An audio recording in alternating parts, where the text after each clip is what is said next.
আসসালামু আলাইকুম। কেমন আছেন সবাই? আশা করছি আল্লাহর রহমতে ভালো আছেন। আলহামদুলিল্লাহ আমরাও ভালো আছি। আমার আরও একটি নতুন ব্লগে সবাইকে জানাই স্বাগত। উঠেছিলাম একই রকম কাজে, কিন্তু হয়ে গেল অন্যরকম। মানে সকালে উঠেছিলাম মেয়েটার স্কুলে নিয়ে যাব সেই প্রিপারেশন নিয়ে। তো সেই হিসেবে নাস্তা করেছিলাম, তারপরে ওকে গুছিয়েছিলাম। যে মুহূর্তে বেরোবো ঠিক সেই মুহূর্তে ভীষণ বৃষ্টি, আর এত বৃষ্টি যে ওটা থামারই মতো না। কি আর করা, আবার মেয়েটাকে ড্রেসটা চেঞ্জ করালাম। ড্রেসটা চেঞ্জ করিয়ে তারপর আমি আবার আমার কাজে লেগে পড়লাম। তো এদিকে বাইরে কিন্তু ভীষণ মুষলধারায় বৃষ্টি হচ্ছে, আর এত পরিমাণে বৃষ্টি হচ্ছে যে কোনো জানালাও স্থিরভাবে মানে খোলা রাখতে পারছি না।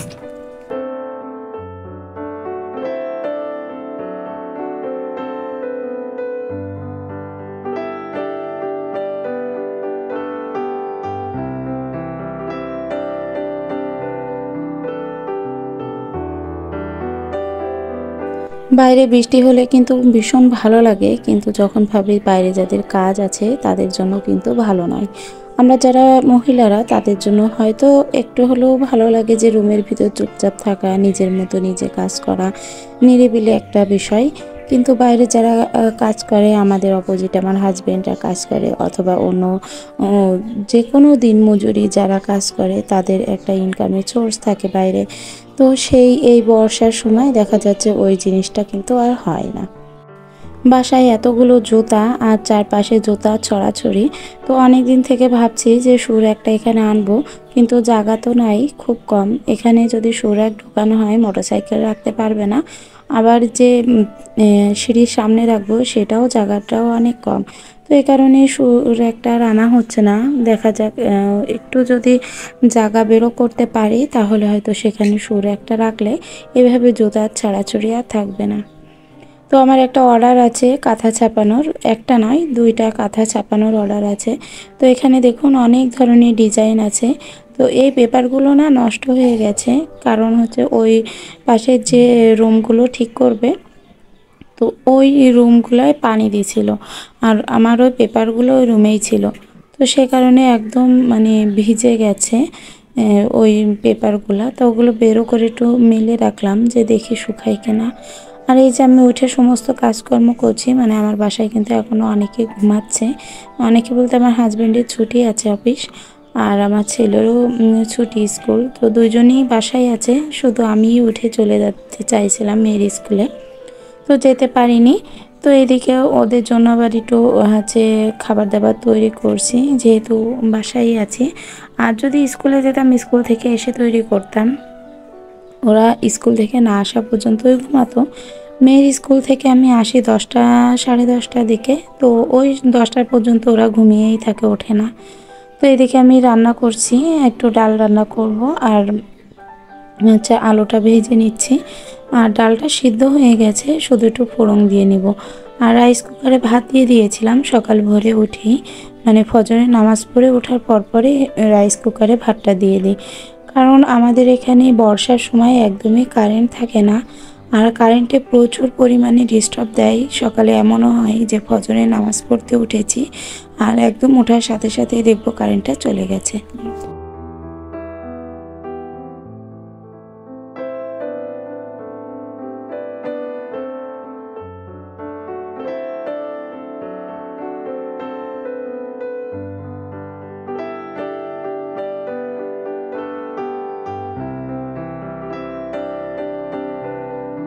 আমাদের প্রত্যেকটা গৃহিণীদের সকালে উঠেই দেখা যায় খুব ভীষণ একটা ব্যস্ততার ভিতরে থাকি আমরা। তো আপনাদের সাথে একটা টিপস শেয়ার করি।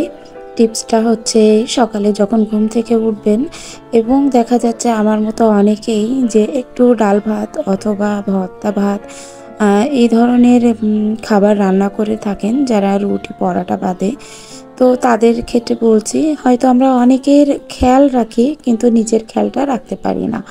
তো নিজের খেয়ালটা আলাদাভাবে রাখা সম্ভব না। তো সেই কারণে যখন আপনারা চালটা ধুবেন, সেই চাল ধোয়ার ২ বার ধোয়ার পরে ৩ বার যখন ধুতে যাবেন চটকে, চটকে, তো তখন কি যে চাল ধোয়া পানি সেটা হচ্ছে ১ মগ মতো আপনি আপনার নিজের জন্য রেখে দিবেন। যখন আপনি মুখটা ধুবেন তখন ওই পানিটা দিয়ে মুখটা ধুবেন।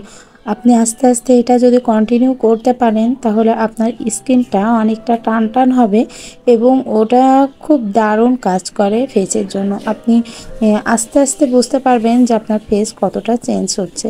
আমি সচরাচর কোনো কেমিক্যাল ইউজ করি না। যতটুকু করি বাসায় হচ্ছে যেকোনো আ হাত জিনিস ইউজ করার চেষ্টা করি ফেসের জন্য অথবা নিজের ব্যবহারের জন্য।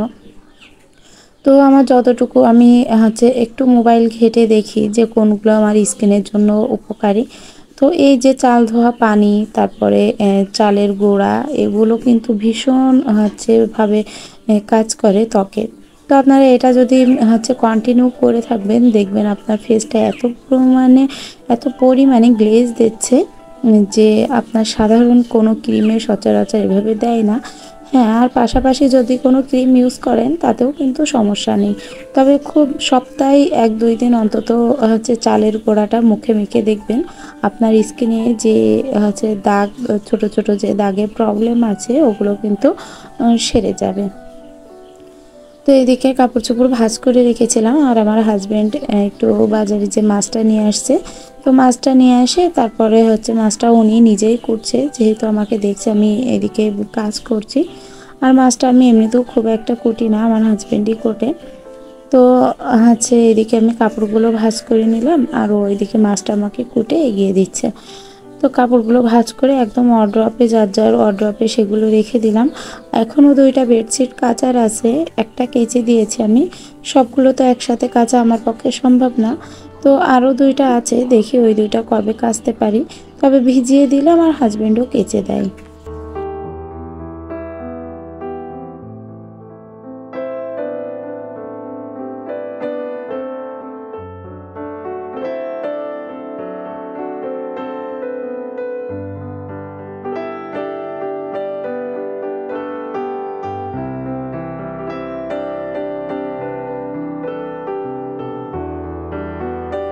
নিজের সংসারটা সামলিয়ে সংসারের সমস্ত কাজকর্ম করে আলাদা করে যে একটা ইনকাম করা এটা কিন্তু সত্যিই কোনো মুখের কথা নয়।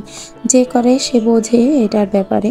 তো অনেকেই হয়তো বোঝে কি সহজ যে এদিকে সংসারও করছে আবার এদিকে বিজনেস করছে, তার পাশাপাশি যে কোনো টুকটাক কাজ করছে কতটা সহজ মনে হয় দেখলে। কিন্তু সত্য বলতে এটাও কিন্তু অতটা সহজ না। আসলে একটা কথা কি জানেন, কোনো কিছুই সহজভাবে হয় না। যেকোনো কিছু পেতে গেলে অথবা উপরে উঠতে গেলে তার তো কঠোর পরিশ্রমের প্রয়োজন হয়। আর সাফল্য এমন একটা জিনিস যে আপনি উঠতে, উঠতে কতবার যে পড়বেন সেটার তো কোনো মানে নিশ্চয়তা নেই। আপনি ১০০ বার, ১০০০ বারও পড়তে পারেন। তবুও যদি যে হাল ছেড়ে দেয় যে ধুর আমি ১-২ বার পড়ে গেছি অথবা এতবার ট্রাই করেছি তবুও একটা জিনিস হলো না, আর আমার দ্বারা হবে না, তাহলে কিন্তু আপনি ভুল করছেন। আপনি পিছিয়ে যাবেন। তবে আপনার মনে যদি সবসময় লাগে যে না আমি উম একদিন না একদিন হলেও পারবো, বিষয়টা পারতেই হবে এটা নয়, করতে থাকি হয়তো একদিন না একদিন হয়ে যাবে।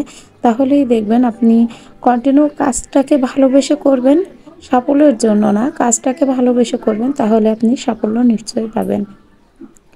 তো আমিও আমার প্রত্যেকটা সংসারে কাজকর্ম, ইউটিউব সম্পূর্ণ সবকিছু সামলিয়েও নিজের বিজনেসটাকে একটু, একটু করে এগিয়ে নিয়ে যাচ্ছি। তবে আমার বিজনেস করাটাও অতটা সহজ নয়। তার কারণ হচ্ছে আমাদের একদমই গ্রামের ভিতরে আমার বাড়িটা। আর এদিকে লোকজন কেমন কাপড়-চোপড় নেয় যে বাকিতে কাপড় নেয়। যে আমি একটা কাপড় নিলাম, সে কাপড় মনে করেন স্বাভাবিকভাবে একটা 3 পিস নিল। সে একটা 3 পিসের টাকা হচ্ছে আপনাকে প্রায় ১ থেকে ১.৫ মাস ঘুরিয়ে দেবে। তো ১.৫ মাস তো দূরের কথা, এমনও হয় যে ৬ মাসও ঘুরিয়ে দেয়। তো ৬ মাস পরে যে সেই 3 পিসের টাকাটা ওঠানো আসলে সত্যিই খুব কষ্টের ব্যাপার।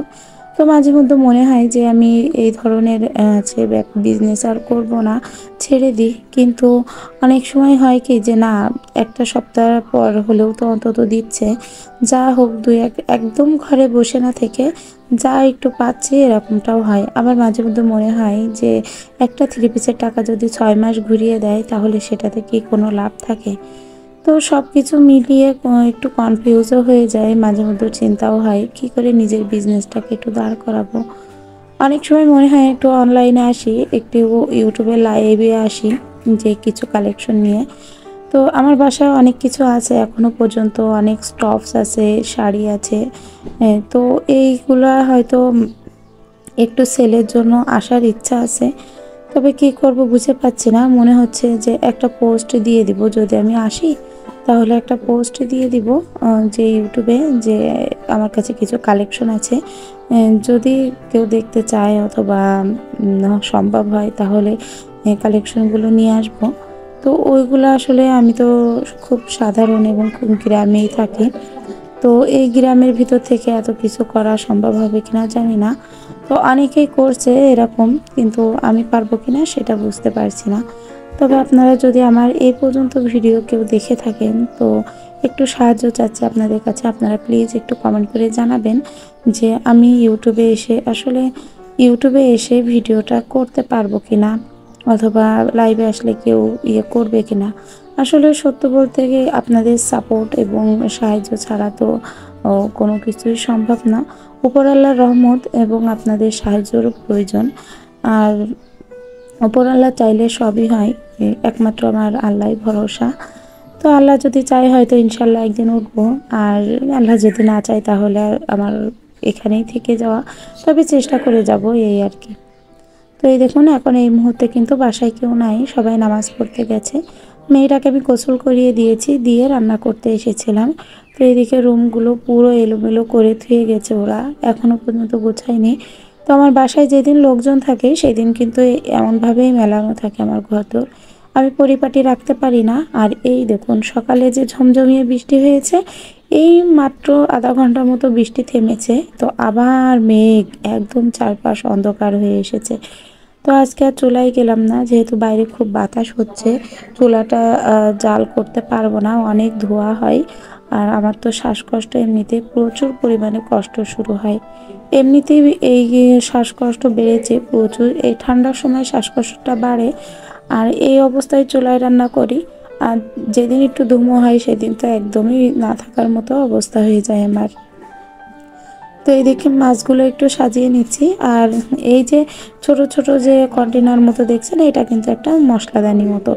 তো এটার ভিতরে মশলাই রাখতাম। তো হচ্ছে অনেকগুলো মশলার কৌটা কিনে ফেলেছি। তো ওই কৌটার ভিতরে মশলাগুলো রেখেছি, আর এটার ভিতরে লবণ, হলুদ গুঁড়া এগুলো রাখতাম। কিন্তু আপাতত মনে হলো একটু চেঞ্জ করি। চেঞ্জ করলে যে কোনো জিনিস দেখতে কিন্তু একটু ভালোই লাগে, আর নিজেরও একটু আগ্রহ বাড়ে সেই জিনিসগুলোর প্রতি। তো সে কারণে এইটা আবার মাছ রাখার জন্য নিলাম, যে এই বক্সটাতেও মাছ রাখলাম। আর ওই যে ছোট ছোট বক্সটাতে কোন দিন কয়টা করে মাছ রাখবো সেইভাবে গুনে গুনে হচ্ছে মাছ রেখে দিয়েছি, যেদিন মানে এক এক দিন এক একটা বেরো করে নিতে পারবো। তো মশলা যখন আজকে মাছ ঝোল করতে চেয়েছিলাম, তো মশলাটা যখন আমি কষাচ্ছিলাম তখন দেখি যে অনেকটা পরিমাণে তেল পড়ে গেছে। তো সে কারণে তাড়াতাড়ি 2টা আলু কেটে দিলাম, যে আলু দিয়ে মাছ দেওয়া ঝোল হয়ে যাক। তো শুধু মাছ ঝোল করলে হয়তো তেলের পরিমাণটা আরও একটু বেশি দেখা যেত, এমনিতেই অনেকটা পড়ে গেছে। তো এদিকে হচ্ছে আলুটা একসাথে কষিয়ে নিয়ে তারপর ঝোলের পানি দিয়ে ঢাকা দিয়ে দিলাম। এবারে দেখুন আলুটা ভালো করে ফুটে গেছে, এর ভিতরে এবার আমি একে একে মাছটা দিয়ে দিব। আর মাছটা দিয়ে আলু দিয়ে মাছ দিয়ে ঝোল করলে কিন্তু খেতে বেশ ভালোই লাগে।